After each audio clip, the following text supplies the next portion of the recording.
Age minimum 17.5 years ఉండాలి. హ్మ్. Maximum 21 years ఉండాలి. ఓకే.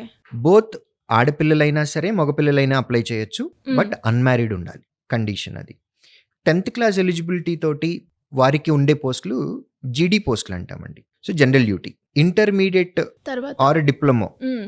ఈ ఎలిజిబిలిటీ తోటి జాయిన్ అయ్యే వారికి టెక్నికల్ జాబ్స్ వస్తాయి. వీటిలో ఇంటర్మీడియేట్‌లో కంపల్సరీగా మ్యాథ్స్ అండ్ ఫిజిక్స్ చదివి ఉండాలి. వీటితో పాటుగా కెమిస్ట్రీ కానీ, బయాలజీ కానీ, లేదా కంప్యూటర్ సైన్స్ కానీ చదివి ఉండాలి.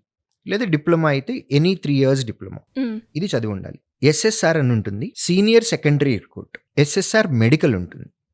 ఎస్ఎస్ఆర్ మెడికల్ ఎవరికి అనంటే బైపీసీ చదివిన పిల్లలకి. సో, ఈ ఎస్ఎస్ఆర్ మెడికల్‌లో మనం అప్లై చేసినట్లయితే మనకి నావీలో ఉండేటటువంటి నర్సింగ్ అసిస్టెంట్‌గా మనకి జాబ్స్ ఇస్తారు. ఎస్ఎస్ఆర్ పోస్ట్‌కి అప్లై చేస్తేనేమో టెక్నికల్ జాబ్స్ వస్తాయి. ఓకే.